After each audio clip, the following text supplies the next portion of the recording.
Hello once again, Cougar Nation. Greg Wrubell on the road with the BYU women's soccer team. We are in hot, humid Fort Worth, Texas. I'm with head coach Jen Rockwood back at TCU. Yeah, it's a warm one. It's going to be warm tonight. But yeah, I think last time we were here was an NCAA tournament game. So now that we're all in the same conference, we'll be coming back here more often. That was in 2018, so it's been 6 years since you played here. But you have played 5 times all-time here at TCU, and you've won 4 of the 5 matches. Yeah, we go back to the Mountain West days for sure, and I've been here several times over the course of BYU soccer. So, they have a great field. It's in perfect condition. They usually have a great fan base here and a great environment. So, looking forward to it. BYU 3-3-2 on the year. TCU is 5-2-1. You've both played your Big 12 openers. You got a great result at home against a previously undefeated Arizona State team. They played to a 0-0 draw. The Horned Frogs did against Texas Tech.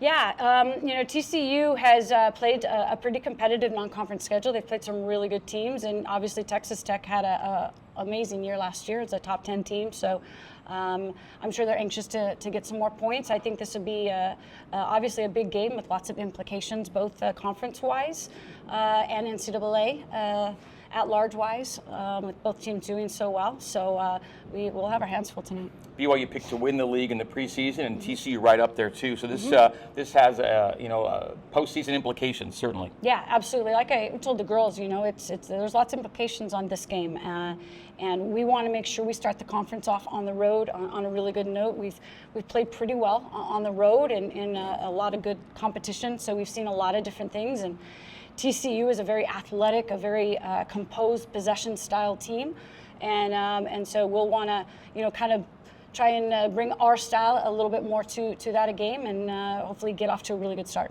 BYU played 5 Big 12 away games last year. You won all 5. What was the key and is the key to being that successful away from home in conference?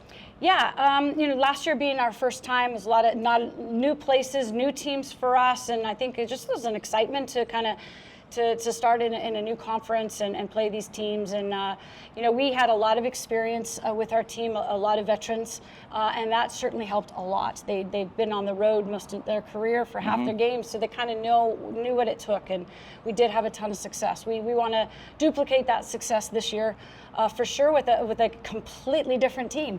But I really feel that our girls are getting used to each other.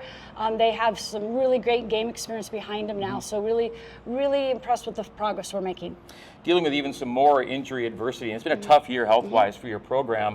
One of the players who's played every minute on the field for you this year is Tara Warner, and you will not have Tara tonight. Yes, we have had some unfortunate injuries that we've had to face this year. Probably all this year combined, last 5 or 6 years, we haven't had this many at one time. And again, that's just part of the sport. Some years it hits you. But yeah, to not have Tara is a big loss for us. She's our captain. Now we've got both captains on the sideline. They'll do as much as they can, but we've had a lot of girls that have had a lot of good quality time. So we'll move Ella Rustan, who's been starting on the left side for us, and that's really more her natural position as a center back, and Tylee Pratt will start off on the wing. Okay, what can you say about Tara's situation right now? Well, Tara will unfortunately not be with us the rest of the season. We found out Monday, last 2 minutes of practice, she tore ACL. She'd been playing on a partial torn and hadn't had any problems with it, and obviously has played every minute of pretty intense soccer, and she just planted wrong, and nobody knows why these things have to happen, especially for someone like Tara who's come so far in her career and playing the best soccer she ever has, and really helping our team, our young team as a veteran. Herself, really one of our only veterans on the team. It's a big loss for us, but these things happen for a reason, and other people are going to have to step up, and we'll be good. And you've been stepping up as a team. You're grinding through, finding a way to get results. I'm sure you're proud of how this team has fought through a lot of challenges. Very, very proud. They're very resilient. They're very competitive. They haven't ever given up in any game and showed any sort of real frustration. We just got some young, great players, and it's not only boding well for this season, but it's certainly exciting for the future of our program with this many freshmen and sophomores starting and getting these quite quality games and this type of experience. All right. Well, Jen, good luck to you and the team tonight here at Fort Worth. All right, thanks. And we get Erin back today. Oh, yes, Erin Bailey. Let's know. Yeah. She got banged up in the Arkansas game, has been out, and she returns, though, right? Yeah, she's been out for almost a month between her sickness and her head injury. The poor girl can't catch a break either, so we'll be excited to get her out on the field again in the first half. That is a good note. BYU and TCU at 7 o'clock Central, 6 o'clock Mountain Time. You can watch it on ESPN+. For the coach, Jen Rockwood, I'm Greg Wrubell. Go Cougs. Go Cougs.